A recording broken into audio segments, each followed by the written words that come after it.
Danger of one.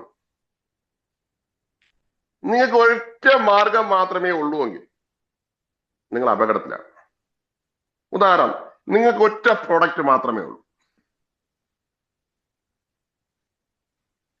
Corona കാലഘട്ടത്തിൽ ചില ആൾക്കാർ മാസ്ക് ഉണ്ടാക്കി, എനിക്ക് കുറെ ആൾക്കാർ അറിയാം.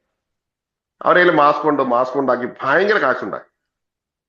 ഒരു 6-7 മാസം അവർക്ക് നിന്ന് തിരിയാൻ സമയമില്ല. ചിലര് ഹാൻഡ് വാഷ് ഒക്കെ ഉണ്ടാക്കി. അവരെല്ലാം ആ ഒറ്റ പ്രൊഡക്റ്റ് മാത്രം ഹാൻഡ് വാഷ് ഇങ്ങനെ ഉണ്ടാക്കുന്നു, ഓർഡർ ഇങ്ങനെ വരുന്നു. ഭയങ്കര ആ ഒരു കാലഘട്ടം ഭയങ്കര ചിലവായിരുന്നു. ഒറ്റ പ്രൊഡക്റ്റ് മാത്രം അവർ ചെയ്തു. എന്ത് സംഭവിച്ചു? കൊറോണ കഴിഞ്ഞു, അവരെ എല്ലാവരും അടിച്ചുകൂട്ടി. നിങ്ങളുടെ കയ്യിൽ ഒറ്റ പ്രൊഡക്റ്റ് മാത്രമേ ഉള്ളൂവെങ്കിൽ നിങ്ങളുടെ ബിസിനസ് ഡേഞ്ചർ ഓഫ് ഒന്നാണ്. നിങ്ങൾ അപകടത്തിലാണ്.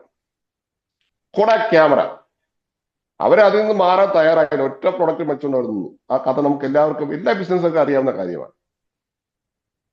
മാറാൻ തയ്യാറായില്ല. ഒറ്റ പ്രൊഡക്റ്റുമായി മുന്നോട്ട്, ആ പ്രൊഡക്റ്റ് മാത്രമാണ് ജീവിതകാലം മുഴുവൻ നിൽക്കുക എന്നവർ വിചാരിച്ചു. ചില ഫാമിലി ബിസിനസ്സുകാരനാണ്, അവർ അപ്പൂപ്പൻ തുടങ്ങിയ ബിസിനസ്സാണ്. ആ പ്രൊഡക്റ്റിന് അവർ മാറാൻ തയ്യാറാവില്ല. ആ പ്രൊഡക്റ്റാണ് ഭയങ്കര സംഭവം എന്നാണ് അവരുടെ ധാരണ. പക്ഷേ ഇന്നത്തെ കാലഘട്ടത്തിൽ അതൊന്നും, ഏതൊരു ബിസിനസ്സുകാരനും ഒറ്റ പ്രൊഡക്റ്റ്, പഴയ ഇമോഷണൽ വെച്ചുകൊണ്ടൊന്നും എന്റെ അപ്പൂപ്പൻ ഉപയോഗിച്ചത് എന്ന് പറയുന്നത് ഇന്നത്തെ കാലഘട്ടത്തിൽ അത് യോജിച്ചതാകണമെന്നില്ല. അത് മാത്രമാണ്, ഒറ്റ പ്രൊഡക്റ്റ് മാത്രമാണെങ്കിൽ നിങ്ങൾ ഡേഞ്ചർ ഓഫ് ഒന്നിലാണ്. ചിലപ്പോൾ സീസൺ നിങ്ങൾക്ക് ഈ സമയത്ത് ആയിരിക്കാം, ദീർഘകാലത്തേക്ക് അത് കൊള്ളാമാകണം എന്നില്ല. ചില ആൾക്കാർ ഒറ്റ കസ്റ്റമറെ ഉണ്ടാവും.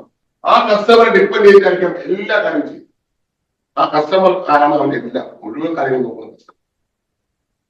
എങ്കിലും നിങ്ങൾ ഡേഞ്ചർ ഓഫ് ഒന്നാണ്. ഒറ്റ കസ്റ്റമർ നോക്കി ആ കസ്റ്റമർ ഇങ്ങനെ എന്റെ കൂടെ എന്നും ഉണ്ടാകണമെന്ന് വിചാരിച്ചത്, അങ്ങനെ വിചാരിക്കും നടക്കില്ല. ചിലപ്പോൾ പുതിയ കസ്റ്റമർ പുതിയ ആളിനെ അടുത്തേക്ക് പോകാം, ചിലപ്പോൾ അപകടം പറ്റിയെന്ന് വരാം. ഒറ്റ കസ്റ്റമർ ഡിപ്പെൻഡ് ചെയ്തുകൊണ്ട് ഒരിക്കലും നമ്മൾ ബിസിനസ് ചെയ്യാൻ, എങ്കിൽ നമുക്ക് ഗ്രോത്ത് ഉണ്ടാവില്ല, എങ്കിൽ നമുക്ക് ഡേഞ്ചർ ഓഫ് വരാം.